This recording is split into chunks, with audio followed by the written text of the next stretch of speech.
Welcome to the Virtual Memories Show. I'm your host, Gil Roth, and we're here to preserve and promote culture, one weekly conversation at a time.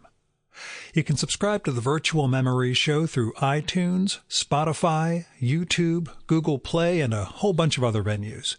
Just visit our sites, chimeraobscura.com/VM or vmspod.com to find more information, along with our RSS feed.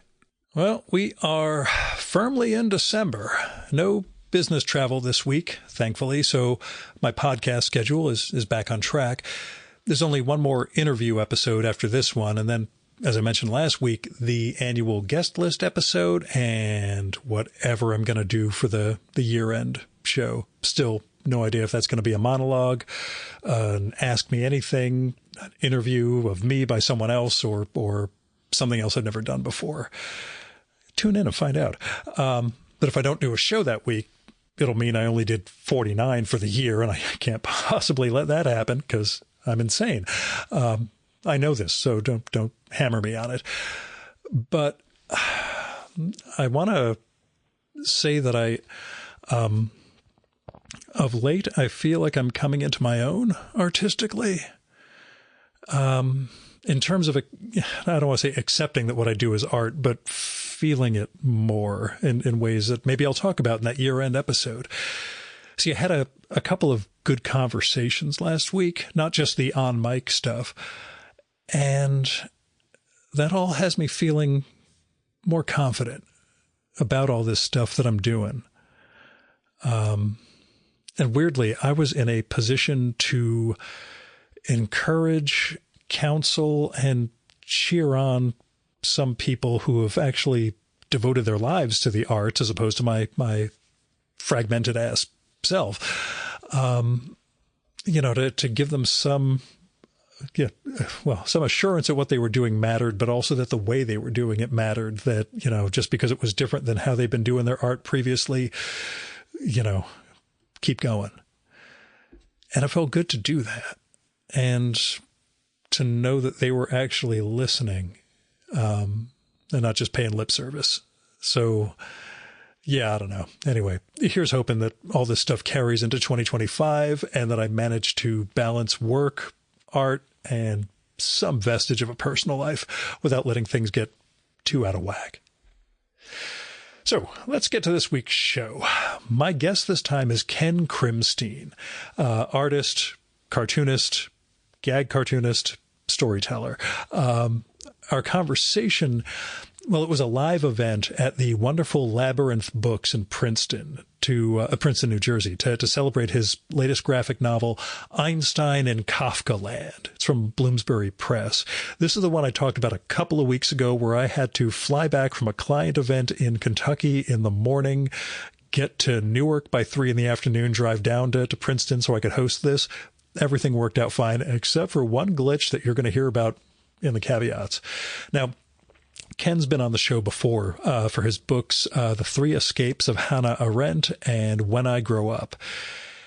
And Einstein in Kafka Land continues his Jews in Mitteleuropa streak. This time around, Ken tells/imagines the 15-month period in which Einstein lived in Prague and overlapped and intersected with Franz Kafka before either of them became Einstein and Kafka exactly. And he'll go into exactly what drew him to this moment in history and how he approached the telling and the imagining. For my part, I'll tell you, Einstein in Kafka Land is a fun read. It blends fact and phantasmagoria, guides the reader through Einstein's travails, also through his theories as best Ken can convey, but gets into who Einstein was professionally and personally, and shows how Prague was this nexus point or node for what became this explosion, this fragmentation of art and science and culture in the 20th century. Now, the book's narrated by the skeleton from the famous astrological clock in Prague, and while there are just imagined conversations between our two protagonists, there are also some pretty surreal flights of fancy throughout this, like Einstein debating and then defenestrating Euclid, and his wife going on a talk show with the skeleton as they discuss, what role she played in the theory of relativity and who the two of them were to each other. Einstein and his wife, not the wife and the skeleton. But for all that, Ken really brings us a very human Einstein, one who has doubts, money woes, professional obligations, and it all gnaws at his theoretical work. And, well, it shows us the man behind this stuff, and the figure of Kafka, who's a little more difficult to convey because Kafka is frankly a more difficult human being to understand. But anyway, Ken's caricature style really, well, he plays up an expressionistic aspect to the figures throughout the book, and his watercolors work in perfect tandem with that. I sort of get at this in the conversation, the question of whether this book constitutes an advance in Ken's art and storytelling. I really think it does.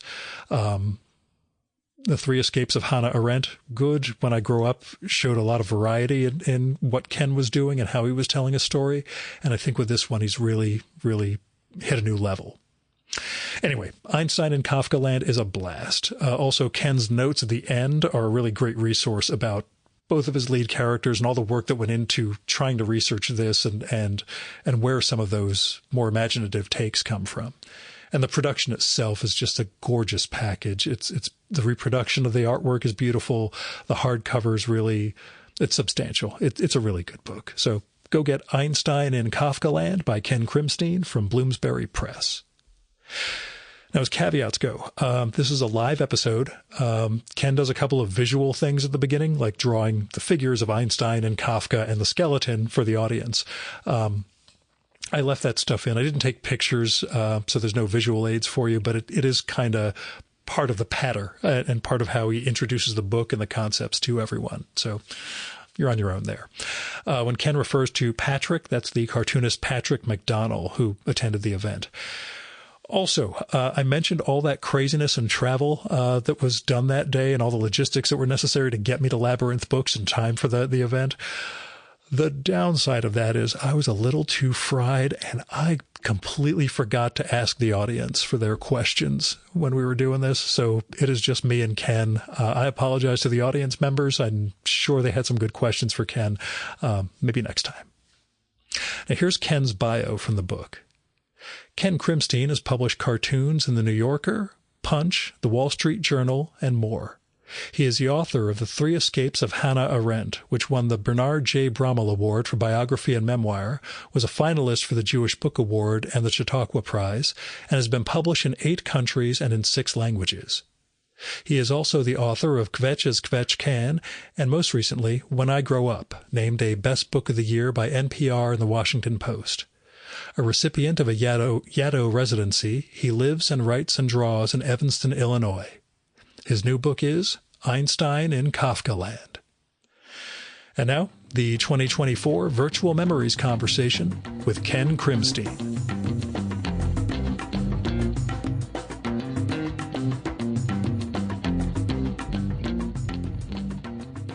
So what I've learned a little bit about myself in the last week.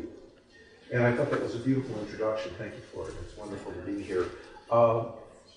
I vulgarize history. That's what I do. Now, how did I find that out? I was in France, because my second book came out in France, and all these French people were going, "Oh, you vulgarize history." And I'm like, I thought you liked my stuff. And I know just enough French to find out that vulgariser in French means to popularize or to make complicated things simple. Unlike in English, where it means horrible. So this is what I try to do. Now, I also believe 2 other things, and Gil and I will get into it, but I just want to set the stage for a little bit of a reading. And when you have a graphic book, you got to try and show some pictures. So a couple of things that I believe. One, history is what happens on a rainy Thursday afternoon when nobody's paying attention. And what comes up that means history's happening right now, but we don't know what it's going to be. The other thing I believe very, very strongly, and it's one of the reasons why I like working in this medium, is geography is destiny. And what I mean by that is not just where we are in the map, but where we are in proximity with each other in time. So I try and put that in because I'm trying to get to the truth of what these people thought. And cartooning can allow you to go to these places. And Gil and I, again, could get into it, but like, Kafka didn't know he was Kafkaesque when he was Kafka. He was just Kafka, you know? We know it. So the book really has three main characters-ish. One is, man, we just finished his holiday.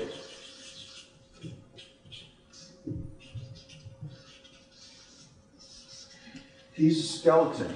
He's on the top. I don't know how many of you have been to Prague, but it has one of those, it has the most magnificent 700-year-old astronomical clock that still runs. It's completely impossible to read, but every hour, this guy comes out and rings the bell, and all these little, you know, Disney-esque, they're the apostles, I guess, but they do fascinating things. So this, we can talk about it, but this skeleton overlooks basically the Old Town Square and everything, the pharmacy where they met, where Kafka went to school, where two of Kafka's homes, where his father had a haberdashery store.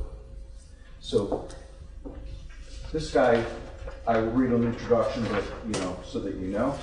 And then I can't resist, after all the time that it took for me, and Patrick will appreciate this. Whoops.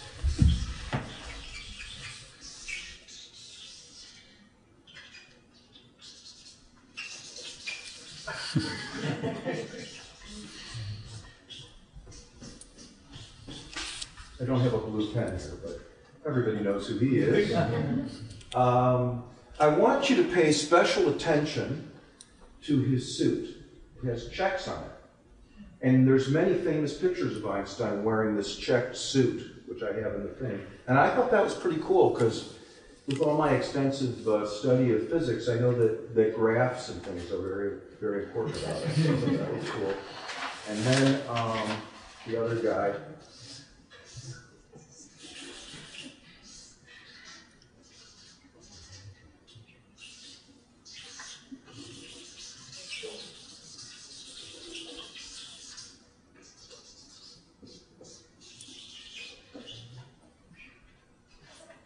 He had big ears. And he also liked a good coif. So this will help you understand who they are. And if you don't mind, I'm just going to read you a little bit from the introduction of the book so you get a sense of how I dive in, and then Gil and I will get into the conversation. One of the nice things I like about doing nonfiction is you can do like a preface. So, author's note. This much is true. The world changed, the universe changed, and you changed as a result of the events that followed. This much is also true. All the actual characters depicted were alive and in Prague during the 15 months I described, and all the actual events follow the sequence, as recorded in letters, diaries, news stories, speeches, and personal testimonies. As for the non-actual characters and events, the ones perhaps reminiscent of a certain down-the-rabbit-hole fantasy of the 1860s, who can say? And just to give you a quick idea, so this is the overture, and we see our skeleton head falling, and the skeleton saying, "Gravity's weird." And then here's a picture of me in Prague, modern-day Prague. You see we have a Kafka burger t-shirt, E equals MC squared with Einstein sticking his tongue out. That, and here's the skeleton up there. Here I am, by the way. Hello down there. And the skeleton begins to narrate. He does have an I Heart Prague hat on. We'll get more into my trip to Prague, but allow me to introduce myself. I'm the skeleton who graces the famed astronomical clock in Prague, where I've been ringing the hours since 1410, a little more than 66,357,553 times at last count. From my perch, I've seen it all. But nothing compares to what I witnessed between April of 1911 and July of 1912 in that souvenir shop across the street. And actually, it was a souvenir shop in here, but now I've turned it, we've gone back in time, and it's the Einhorn, the unicorn pharmacy. Back then, it was the White Unicorn Pharmacy, where every Tuesday, the poet, critic, and mystic Berta Fanta, we have some DNA of her in the room, actually, hosted Prague's best and brightest for discussion, Mozart, and strong tea, and where a frustrated patent clerk and an ambitious young insurance executive unexpectedly fell into each other's company. And here we have our skeleton talking and introducing each of the guys. And I'll just read this quickly and then we'll get into the talk. But the patent clerk, as you no doubt guessed, he's Albert Einstein. But our 1911 Einstein is far from the sweatshirt sporting, bicycle riding, person of the century Einstein we've come to know and love. On the contrary, he's a financially strapped 32-year-old father of three who's had to drag his family here, and there's a little asterisk, and not to insult anybody, but the asterisk says no offense, but you could call 1911 Prague the Cleveland of Europe. Had to drag his family here to double his salary, save his marriage, and most importantly, to salvage his foundering scientific legacy. This is 1911. You see, even though Einstein can put, I came up with E equals MC squared on his resume, he can't land a job teaching high school in Switzerland. In fact, it seems the only people who pay attention to his ideas are the ones who hate them, and with good reason. His 1905 theory of relativity stands on very shaky ground, and he knows it. In short, he's a nobody. And that actually, I didn't say that. I was interviewing Diana Cormus-Bulkwald, who was the head of the Einstein papers at Caltech, and I was just hoping and praying that I would be able to find Einstein's date book from 1911. And when I asked her about it, she said, of course we don't have it. He was a low-level academic. Nobody cared. He was a nothing. And a rising insurance executive, meet Franz Kafka, age 28, and circa 1911, far from the cockroach-crowned, hooded-eyed prophet of modern literature, whose very name has become a byword for mechanized ennui and the robotic futility of modern life. No. Our Kafka is a 6'2", nattily-dressed go-getter in the booming field of workers' compensation insurance, renowned for his work ethic and even reputedly the inventor of the miner's hard hat, terminally single, strictly vegetarian, and a fanatical pre-dawn lap swimmer. He's still living at home with his parents, and unless you count a couple of press releases, virtually unpublished. Another nobody. And then you see the skeleton with Once Upon a Time book and sort of a Cheshire cat on the chair, and the skeleton says, nevertheless, by the time Einstein's train pulls out of Prague 15 months later, the physicist will have uncovered the key to what he called solving gravity, not only rescuing his legacy, but giving birth to what's been called everything from the most perfect intellectual achievement of modern physics to among the most beautiful and significant achievements of human understanding. And Kafka? By the end of 1912, he's produced his story, The Judgment, the masterpiece that cracked the code of the modern written word, launching a body of work that Philip Roth said stands, quote, as a monument to the power of literature to transcend time and place and to reveal the hidden depths of human experience.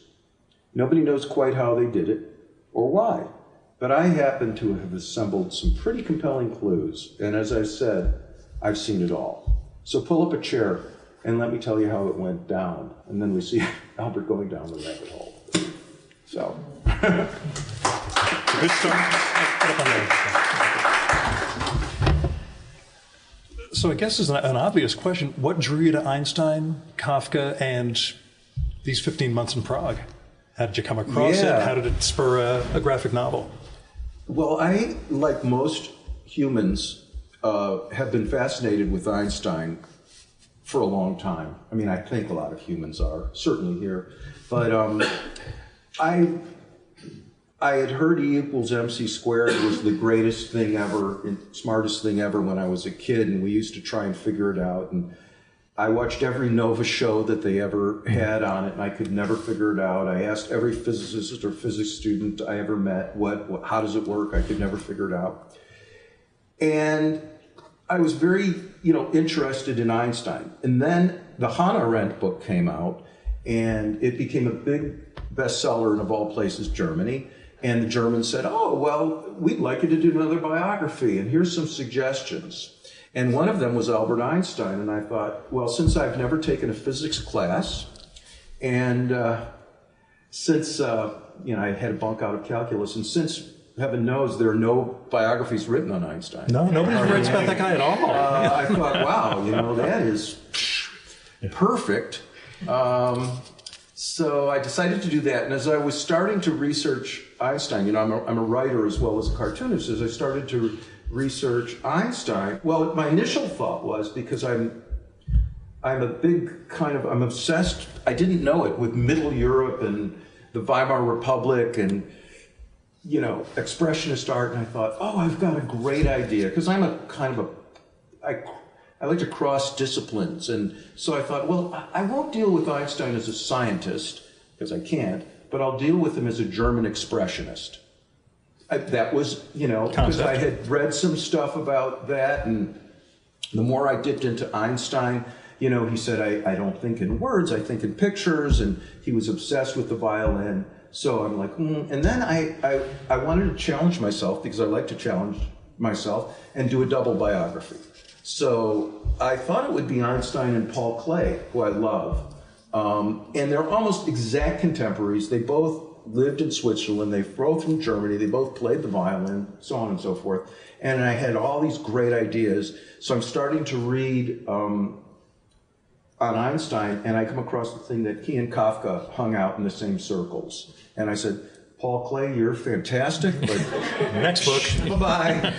And the more I dug into it, as a wonderful introduction, peculiar art adjacent things about Einstein started emerging. I'm a big believer in kismet in the Preston Sturges sense of it, when in that movie a mink stole falls onto a woman in a New York bus, and she says, what was that? And someone goes, kismet. And so I picked up a book on Einstein, and it said that when he got inducted for his job in Prague, he had to wear a full military uniform, complete with a sword, because he was a subject of the Austro-Hungarian Empire, and you couldn't get that gig without the emperor inducting you. And I just thought, wow, there's a picture. Einstein in a uniform. So there's a long-winded way, and it just got more and more and more interesting as I worked on it. Tell me about some of the storytelling challenges you had for doing this, beyond the research and trying to either tease out the story and figure out some of the extrapolations where you have Einstein and Kafka talking, telling the story, doing it as a comic. What was challenging for you? Well, I learned early on that if you're trying to vulgarize history, it's good to have history. Yeah.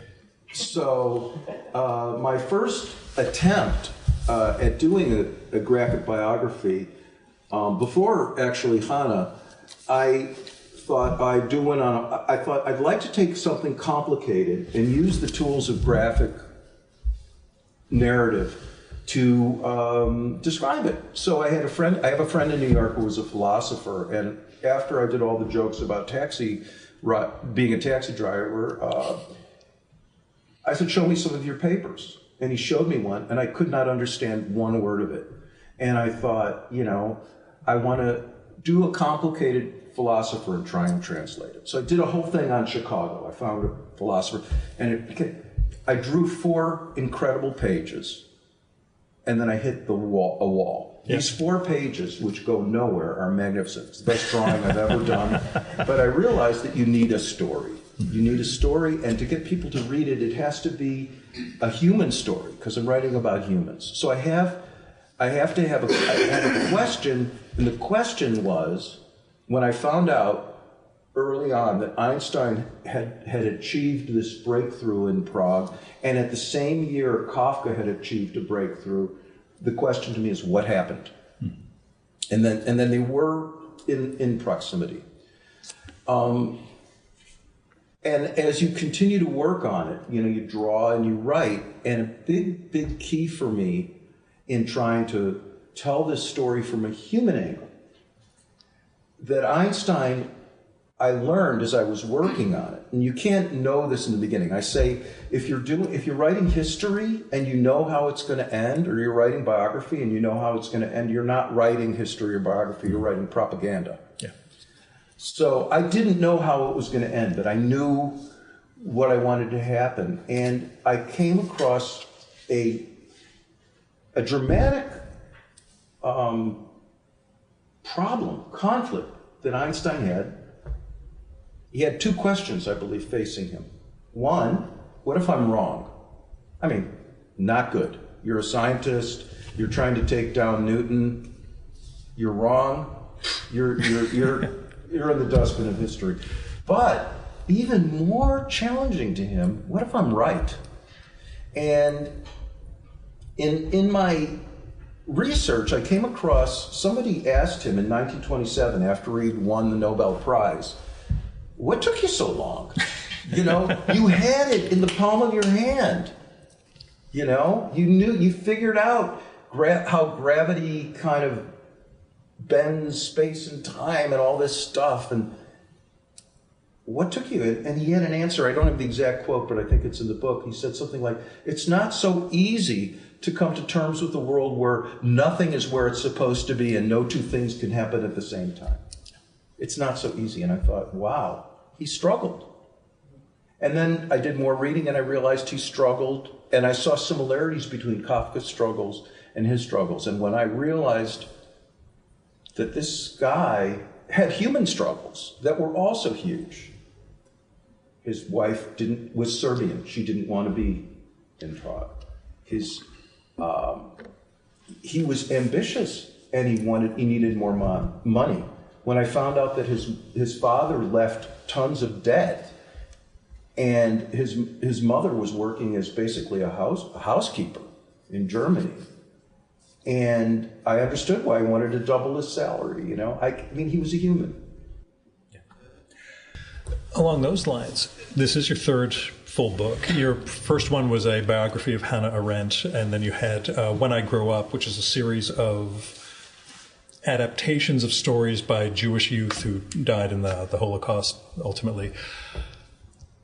How's your cartooning evolved? What have you learned about storytelling over the course of 3 books? Because this one, to me, feels like a leap, and I want to know what you feel from the... It's interesting that you say that. Well, I've learned a couple of things. Trust me, it's a leap. It's yeah, this one I really... I listened to a little bit of what Kenny Werner, this jazz piano player who I follow, talks about, called effortless mastery. And I really tried to just let the material come to me. But here's one thing. This is an example of the paper that I used, okay? I was going to go analog. So you can see, here I made a mistake. Hello. Old school. And my mentor and father figure, the late, great Sam Gross, when I saw him, he said many things, but one thing he said is, one color's your shtick, Ken. So, I had to pick a color. There is one frame, spoiler alert, there is one spread in the book that has more than one color. Analog, drawing. I wanted to do that. The second thing I've learned over doing these books is the more far out scenes that I do that kind of scare me, like Hannah Arendt having a conversation with Walter Benjamin as water stains on the ceiling, people get it. I mean, I can't tell you how many people I have spoken to who like, I never read a comic graphic novel before. How do you read them? I'm like, well, get some Bazooka Joe bubble gum and open it. Don't eat the gum, but read the thing. That's how you read it. It's like it's not rocket science. I know, but there are people in my life who have it's either the words or the pictures. I can't fuse them when they read it. I understand it. We had those as our yeah. No, our I know. but, there's still a lot of. I will say there's still, believe it or not, some prejudice. I would say some. Rodney Dangerfield, we get no respect, and that's why, again, I hate to be a Francophile, but I guess I'm a Jerry Lewis fan, so it kind of goes with it. Right in. Yeah. But they have this thing there, they call it in the fancy French way, bande dessinée, which is BD, and they have been doing historical and serious cartooning since Corto Maltese, they since Tintin, they really understand it. And here, you did a comic? I know we're breaking out of it, and Maus shattered it years ago, and so much of the good storytelling, I see some cartoonists in the room, but truly so much of the great storytelling comes out of this medium. I don't know if you remember that movie, one of the few movies that I've really liked in the past decade or so, The Death of Stalin. That came out of a graphic. Yes. So I've learned that to trust my instincts and go wild. And the wild stuff people get. So other than that, it's just keep working. Yeah. Do you feel the book is a progression? It's so hard for me to evaluate my own work. I wasn't sure if you feel like this is a bok you could have made at the beginning, or if it took a couple of books. No, I don't think I could have made it at the beginning. Yeah. And,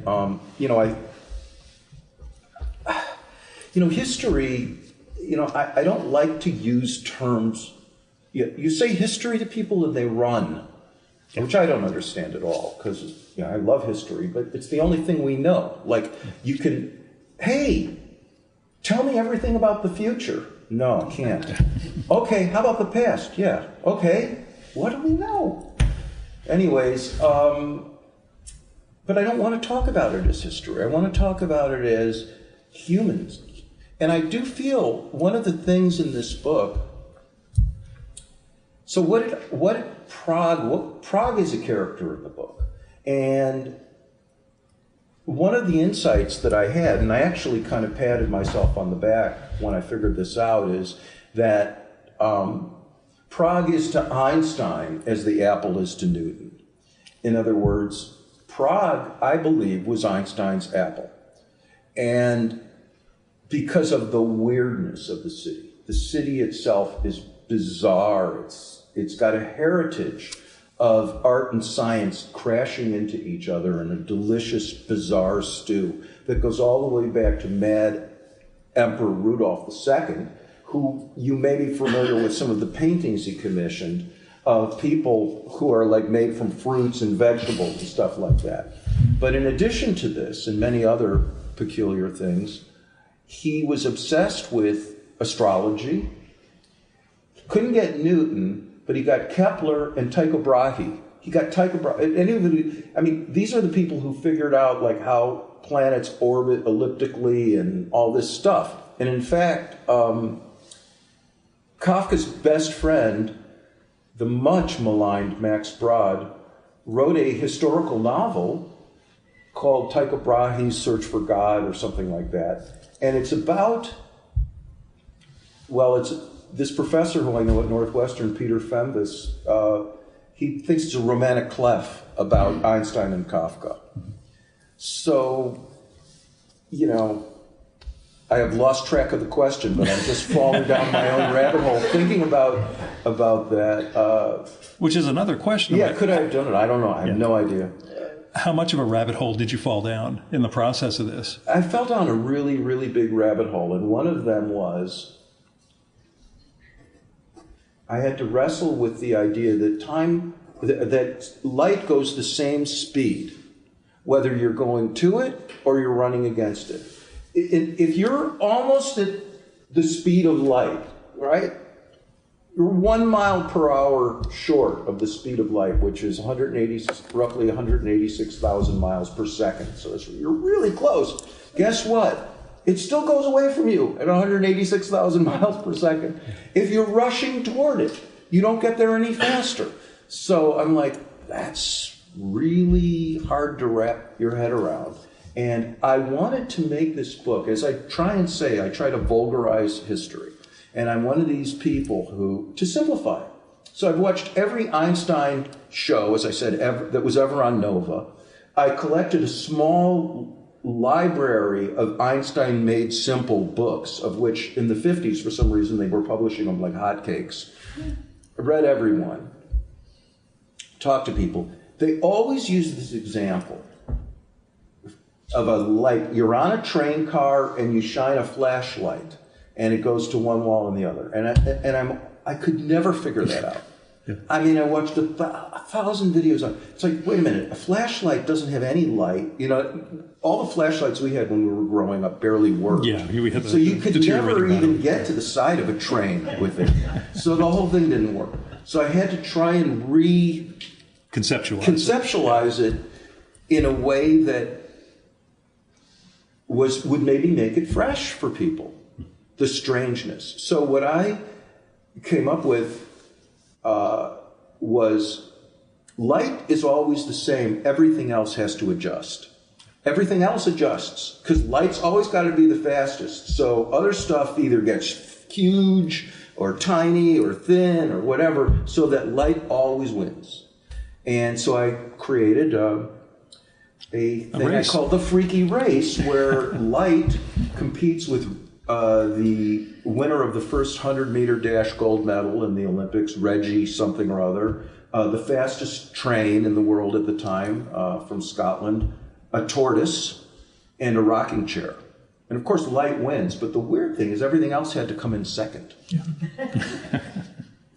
So I try to show these things in different ways, and you got to use a lot of, no matter how many times, and luckily my wife, what do you think, what are you working on? I'm like, do you know that when you drop stuff, everything falls at the same rate, whether it's like the Empire State Building or, a peanut? She's like, she'd run out of the room and say, don't talk to me about that. It's like the moment Annie Hall with the, Brooklyn's not expanding. The universe. Right, the doctor. Yeah. But that's one of the big challenges of doing a book about Prague and not using the golem as an image. Was it a major? You only mention a golem once, and as a Jew who's done his fair share of speculating about golems in Prague. How tough was that for you? Well, golems are a dime a dozen in Jewish books about Prague. In fact, I had an entire chapter. You have to throw out a lot of stuff. So, it was hard to not do the golem, but one of the guys who was at the cocktail party all the characters in Prague in those days, especially in the German Jewish community, but many who went to Bertha Salon, and there were non-Jews there, the Chapek brothers and stuff like that. They were so interesting. And there was this guy who was considered like the roving reporter, the dashing reporter. He actually ran for president of the Czech Republic, and he became famous for spending a night in the attic of the Alpenu synagogue. And everyone was afraid because they thought the golem lived there. So I only had him mention. Yes, it's the only mention of a golem in the book. I was proud of you. Yeah. But, for example, you do come across so many interesting things that you have to chuck when you're working on this. And I actually brought a few pieces from a chapter that I really wanted to do, and I may do a book on it. And so Kafka gets a little bit of it. You can't do both. You couldn't do them both. But he's so interesting that when I was in Vilna, so I'm trying to make these short, but I was so taken with Yiddish literature from having read like Isaac Peretz and people like that, I said to the people there, I said, these people must have been reading Kafka. And they said, no, Kafka was reading them. And so Kafka was so smitten with the Yiddish theater when it came to Prague in that year, over this period, that he, a notorious tightwad, dug into his own pocket and hosted a lecture, and this is it, at the original Yiddish Gesellschaft auf Lemberg. So the Yiddish theater from Lemberg, Lvov, was there. And Kafka, he fell into that rabbit hole. He went every night, and he put on a show. I had to cut this whole chapter. It's a shame. But, you know, the Jewish angle, I wanted to downplay because I think these two were creating the modern world that we live in. And they didn't know it, of course, but they shared a kind of maniacal intelligence and work ethic and faith in themselves. And, you know, it struck me in the narration of the story, and how could you not talk about Kafka's, you know, command to Max Brod, burn all my stuff. And Brod, and as I was doing this, you know, the book about Ben Balin's book about Kafka's last trial came out, and the Kafka drawings had been just published. So I was taken with this notion that Kafka wanted to vanish and disappear. At least he said.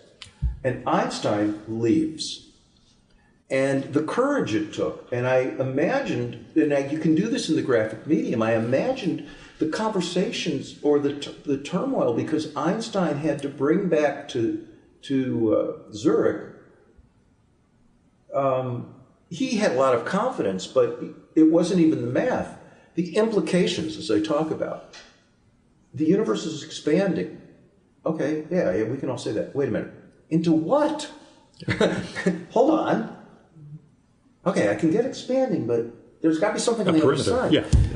And as any of you here who know anything about Einstein know, and gosh, he was right around here. I mean, he struggled to try and...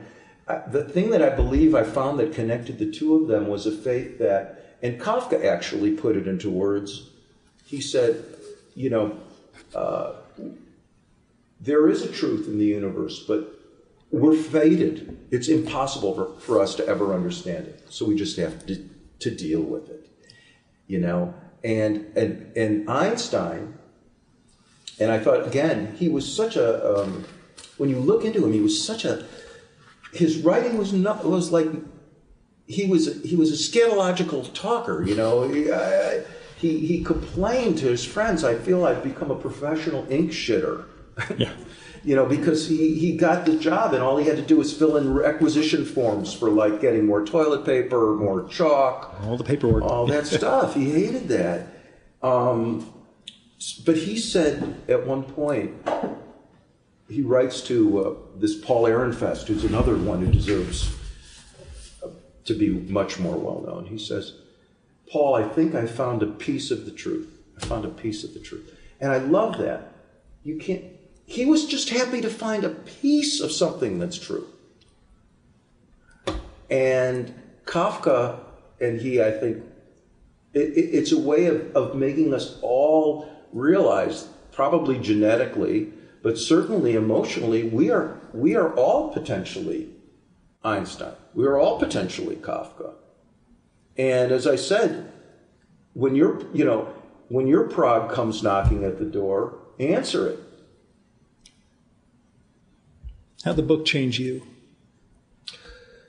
Besides coming up with a reconceptualization of relativity, how did it change you to to tell the story. It's helped me to understand that there are things that are really important that transcend politics.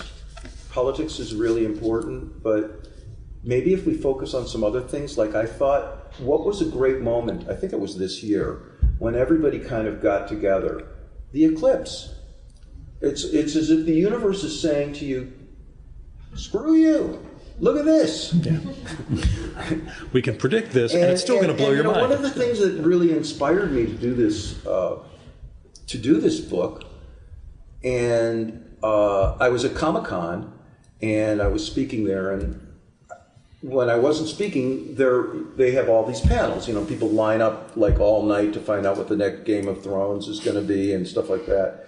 But the one that was the most crowded that you could not get into, this was 2 years ago, was the James Webb Telescope. The truth is more tantalizing and frightening and exuberant. And I think that Kafka and Einstein dealt with this notion of what is the truth. And they went to the very limit, beyond the limit. And we've talked about the roots of the book in terms of understanding, who these guys were within history, within the place that they are, and having that mechanism of the skeleton as your narrator. Tell me about the Alice in Wonderland thread and how that brings it all together for you. As I said, I was doing the effortless mastery thing, and I would advise you guys. Kenny Werner was a tremendous pianist. I never even knew he became like a new age whatever. I just dug him as a piano player. But, somehow or another, again, I guess Alice in Wonderland was way more important to me than I ever knew. Because I never really, thought, but it's just so... when I was a kid, I got Scientific American because that was like a bar mitzvah present from like everyone who came to my bar mitzvah. They wanted me to become like a doctor. I couldn't understand any of it except for those little puzzles that this guy Gardner had. And then Gardner comes out with a book called The Annotated Alice. And I just thought it was so cool that behind these little tiny drawings there was all this math and all this stuff. So I looked into... It's a very long answer. Do you mind these long answers? So, because I could talk forever. I believe I got this at the Princeton Record Exchange once when I was visiting. It was a 5-album Riverside thing of Alice in Wonderland, read by Cyril Richard, with a facsimile of the book in it on Riverside Records. And I think I got it for like $8.95. And I got to have this. It's a beautiful object, first of all. Then I started reading it. I opened it up. And if you think about the opening scene of Alice, and I didn't even know this, but it's like she follows this rabbit, and then she starts to fall. And as she's falling, there's a cup of marmalade and a cup of tea. And she just grabs the tea and drinks it, and then she puts it back. And I thought, wow, that seems a lot like, what Einstein was kind of talking about. Like falling is standing still, which is a really weird thing. But Carol had come across it. And I think that the Wonderland part of it was Prague, because Prague is kind of a wonderland. And I'll just say that, another important part of how I do this work is I have to pay pilgrimage to the places. I was going to ask, you spent a month in Prague, right? And it was during a lull in the pandemic. They maybe thought it was going to end, and then it came back. So there were no Americans there. None. There were hardly any tourists there. In fact, this person I know said, you probably saw Prague as empty as it's been since Einstein was there. Because I understand it's just like a party hellhole. Right? They're trying to shut it down because of the noise. But when I was there, you could walk down these alleys and you could imagine if they were just gaslight, So, yeah, I did pay pilgrimage to Prague, and it is in so many ways, kind of a magical place. I've always driven to scenes. I think that, that's part of the geography and is destiny thing. Like, I think we are, like, a scene that I really like, that I think is underreported, maybe the Brian Epstein movie or something will do it, is Liverpool, Beatnik, Liverpool, 58, 57. That was a scene. Prague, before World War I, for Fanta, that was a scene. Hana was a scene stirrer in many ways. Weimar Republic, Cedar Bar. And I think that's where stuff happens.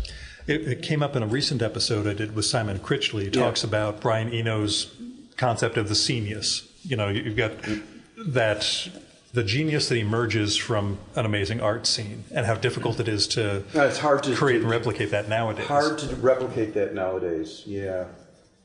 But tell me about living there, or tell me about staying there. What did you awesome. get, in terms of understanding the location and how it plays out in... Well, first of all, I got to know the Czech people, and the Czech people, they're kind of like, oh yeah, okay, cool, come on, oh yeah, Germany, yeah, come on in. Oh, Yugoslavia, Russia, yeah. They're really good at negotiating, like being friends with everybody, sort of. But on the other hand, they have the largest libraries. They have this incredible university system. And they were the people, hey, politics is important. They rolled, the Russians had to roll tanks in 68. Havel was one of the first people to really, and when I was there, I also discovered some of the art that we don't see. Their art museum there, the modern art museum, is stunning. Oh my God, the stories that you see.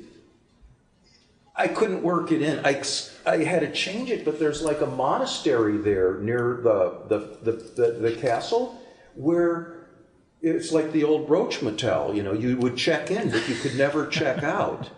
And in fact, there was this is a little macabre, but I guess the mummified nun who was the founder of it in there. And I'm like, and they're just like, oh yeah, this is just one of these things we have here. I'm like, this is really insane, but cool in a way. So, and actually my Czech publisher, he was really a wild guy. And he's like, I swim every day in the Vltava River. It keeps me sane. We must go swimming in the We will go to Václav Havel's bar, and we will go swim in the Vltava. I'm like, okay, cool to go to the bar. But the idea of swimming which was the Moldau in German. Yeah. But actually, it was a very mild little river. I didn't swim in it. I just rolled my pants up. But it was not like the Hudson River. He did swim in it. Well, again, if it's keeping them alive. And then when I discovered that there was that public swimming pool, which was right across, and it was stuck into the river, and Kafka used to go with his father when he was young, and that was the only happy memory that he had, was being with his father at the swimming area, which is now just a restaurant. Did you have a soundtrack or playlist when you were working on this? Or music you were... I'll give a shout out to WFMU.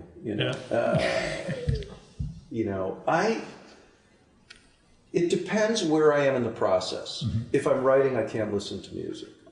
If I'm drawing and inking late at night, I can listen to, God help me, the Grateful Dead. I mean, I just need to have like something fuzzing in my ear that's nonstop, I once had a newsletter about being stuck in traffic on the way home from a podcast in Connecticut, where I realized I've never listened to the Dead in my life, but if I put that on, at least I know the songs will be 10 to 15 minutes apiece. I will get home in one piece all the way from here. Right, and make it nothing jarring will happen. No, everything will be mellow. It'll be fine. The car may just float off. Yeah, it doesn't have to change stations. But no, I mean, I do listen to a lot of music, but like I couldn't listen to period music. Mahler, was kind of important to me, and when I found out that his last symphony was premiered in Prague at the same time, even though he had died, I think, I'm impressed by the level of culture that was going on in that world at that time.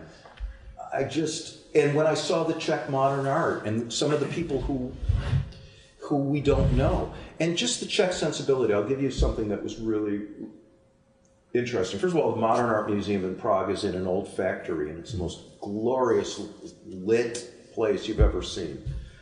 Secondly, they put the work together by like theme, not by era. So for instance, you walk into a room and they're all portraits. You got a Picasso next to a Rembrandt next to a Czech person, right, and this and that. Famous people you've never heard of. It's just like, this is portraiture. And there's stuff you've never seen. It was huge. And I did make a trip to Theresienstadt, and it was horrible. Yeah. So.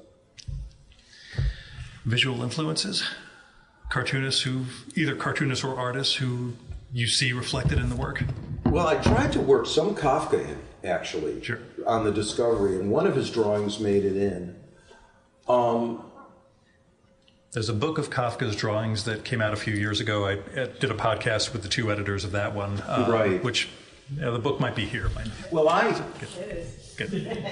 Most of the things that I do podcasts around, Virginia ends up ordering a copy of, at least. So. There I have, in a slide presentation that I'm not showing, and it probably won't show, but I found some drawings. Kafka drew, he knew no boundaries between, in fact, Broad wanted to get him an art show. But he has a drawing that looks exactly like a Thurber, but this is like 20 years before Thurber. I got to show Maslin that because it's the same. But then he'll do expressionist stuff that looks like, Gross and stuff like this. But I'd have to say it's very,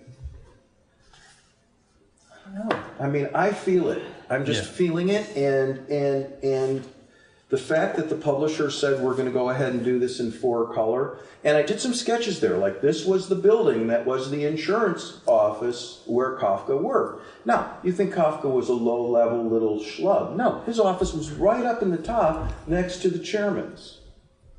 And he actually really liked what he was doing, because workman's compensation insurance in 1910 is what AI is in 2024.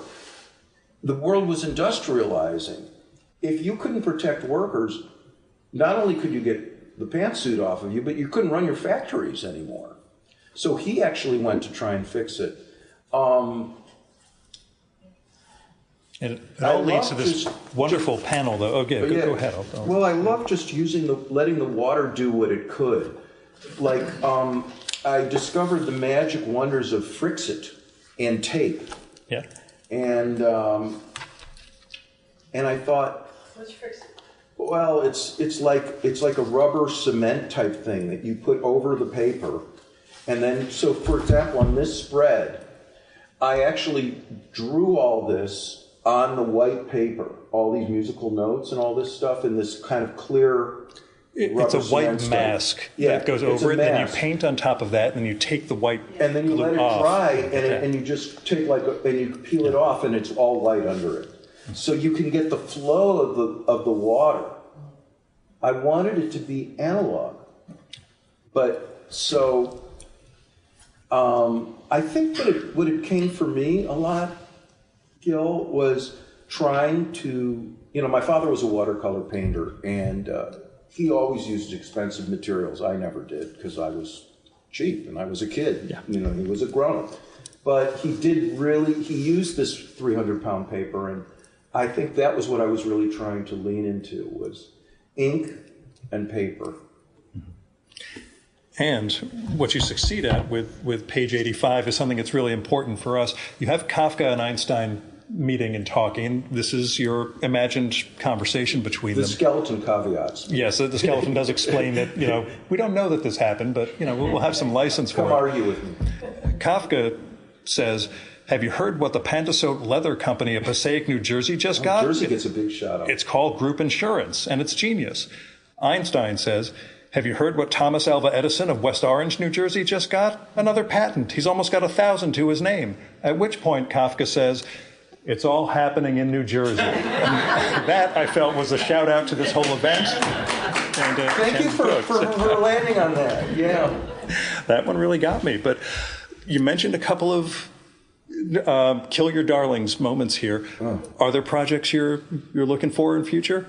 Have you decided on the next book? I'm trying to, as with all due respect, I'm trying to get out of Middle Europe. I feel I do have a question. Have you thought about Gentiles? That's yeah. What do you mean? Kafka wasn't a goy? No, I want to. I love the fact that I can, with this medium, by vulgarizing history, I can get into the heads of people. Biographers actually, I thought I was just doing comics and graphic novels and bande dessinée. And the first people who actually gravitated to my work, even when Hannah was in an advanced reading form, a galley, was the late James Atlas, a biographer. And he somehow fell into his hands and he said, what you're doing is amazing. And the next thing I knew, I'm at this biographers conference, and Kai Bird, who wrote, American Prometheus, and all this stuff, he asked me, first of all, he said, there are all these biographers, and it's like at NYU, and I'm like, and I'm just a comics guy. I loved it. I did all this work, and Kai says, or one of the people said, "Wow, you do all the research, you do the work, but then you tell the story, and you can do something that we can't do. When a scene gets boring, you just put a new picture in and make it interesting. We have to do all that transitional stuff." So I felt good about it. So yeah, I'm trying to find other interesting minds, including my own. There's a story that I'm working on, actually, that involves a real-life historical event that happened that I was a child, and in my town where I grew up in Deerfield, Illinois, that nobody knows about, and it had to do with something where Eleanor Roosevelt actually called Deerfield the Northern Little Rock. And of course, I, as a child, grew up there without a whisper of this. And how could it have happened to James Baldwin, the James Baldwin, at the top of his frickin', descended from Paris to a paneled basement in Deerfield, Illinois, to protest this horrible incident. So I was a witness to it, one step removed. But, I want to push myself. I don't necessarily want to do a memoir. I do history. I do biography. And I think it's fair to use the vulgarization of history to say what goes on in people's heads, how they think. And we can do that with comics. We have here one of the world's experts on George Harriman, who we still... are you all familiar with George Herman, Crazy Cat? Okay, buy that book on the way out. Because what comics allow us to do, or that this medium, we buy like a mouse throwing a brick at a cop over and over and over again in a landscape that looks like the surface of Mars and changes every second. We buy it. And Kafka, we buy not only a man turning into a vermin or whatever, but we buy a Great Wall of China that's never going to be finished, or a Native American Indian who's riding a horse and his head flies off. Comics and this type of writing, and then we look at Einstein and we're like, oh, you mean no two things can happen simultaneously? So for me, it's just fodder. But comics allow me to explore that. So I think great fiction does it. Certainly, Gil, you look at Borges, or you look at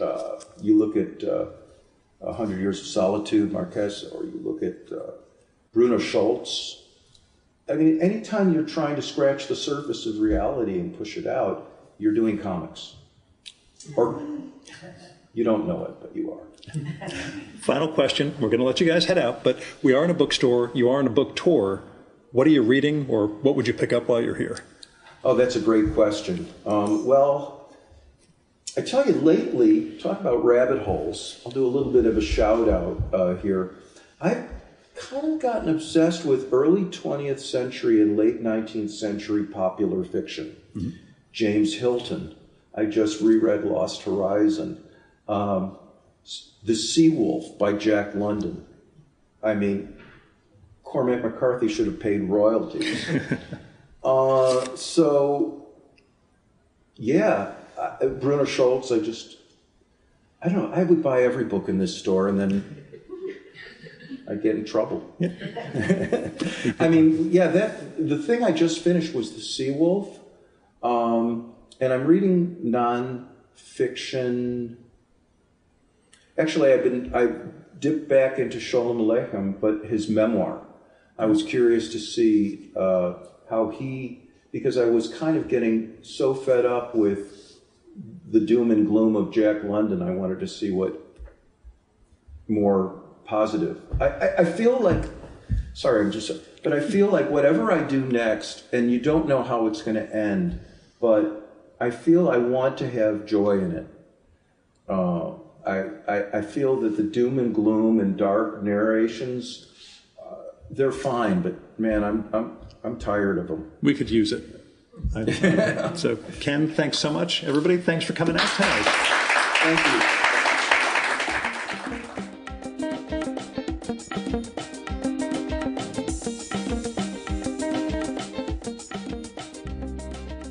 And that was Ken Krimstein. Go get his new book, Einstein in Kafka Land, out now from Bloomsbury Publishing. You should also check out Ken's previous books, The Three Escapes of Hannah Arendt and When I Grow Up, also from Bloomsbury. And check out his site, kenkrimstein.com. That's got all sorts of stuff on Ken's books, his cartoons, writing, events, and a TV segment that was done around When I Grow Up, and more. So you can also follow him on Instagram, also at Ken Krimstein, and on Twitter as Ken Krim, but I'm pretty sure we can bully him off of that site and over to Blue Sky soon. And thanks again to Labyrinth Books for having us there. It is one of my favorite bookshops. They're at 122 Nassau Street in Princeton. That's at Main Street in the middle of Princeton, if you've ever been there. It sort of bisects the town from the campus. But really, it's a phenomenal bookstore. They hold lots of great events. You can find them at labyrinthbooks.com. Labyrinth Books is all one word. I'll have links to all this stuff in the show and episode notes for this one. Now, you can support the Virtual Memories show by telling other people about it. Let them know there's this podcast comes out every week with really interesting conversations with fascinating people. You can also help out the show by telling me what you like and don't like about it and who you'd like to hear me record with or what movie or TV show or book or piece of music or theater or art exhibition, comic, dance recital, whatever you think I should check out and turn listeners on to. And you can do that by sending me an email, by sending a DM if we're connected on Instagram or Blue Sky, by sending me a postcard or a letter. You can get my mailing address from the newsletter that I email twice a week. It's at the bottom of that. That's buttondown.email/VMSpod. You should all be subscribing to that. And you can also use my Google Voice number, which is 973-869-9659. That goes directly to voicemail, so you don't have to worry about getting stuck in an awkward conversation with me. And messages can be up to 3 minutes long. So you go longer than that, just call back, leave another message. And let me know if it'd be okay to include your message in an upcoming episode of the show. You might have something interesting to share with listeners, but I'd never run something like that without the speaker's permission, so let me know. Now, if you got money to spare, don't give it to me. I am working on a book. I'm going to ask you to buy that or pre-order or crowdfund that beginning of 2025. But for now, help other people, help institutions. With people, you can go through all those crowdfunding platforms like GoFundMe, Patreon, Kickstarter, Indiegogo. There are people who need help making rent or medical bills or car payments, veterinary bills, or getting an artistic project going. And a couple of dollars from you might really make a difference in their lives. Now, with institutions, I give to my local food bank and World Central Kitchen every month, but there are all sorts of things you can do with your money to help people. Planned Parenthood, Women's Choice, Freedom Funds, election funds. There's a lot you can do to try to help make a better world, so I hope you will. Our music for this episode is Fella by Hal Mayforth, used with permission from the artist. You should visit my archives to check out my episode with Hal from the summer of 2018 and learn more about his art and painting. And you can listen to his music at soundcloud.com/Mayforth. And that's MAY4TH. And that's it for this week's episode of the Virtual Memories Show. Thanks so much for listening. We'll be back next week with another great conversation. You can subscribe to the Virtual Memories Show and download past episodes at the iTunes Store. You can also find all our episodes and get on our email list at either of our websites, vmspod.com or chimeraobscura.com/VM. You can also follow the Virtual Memories Show on Twitter and Instagram at vmspod, at virtualmemoriespodcast.tumblr.com, and on YouTube, Spotify, and TuneIn.com by searching for Virtual Memories Show. And if you like this podcast, please tell your pals, talk it up on social media, and go to iTunes, look up the Virtual Memories Show, and leave a rating and maybe a review for us. It all goes to helping us build a bigger audience. You've been listening to the Virtual Memories Show. I'm your host, Gil Roth. Keep reading, keep making art, and keep the conversation going.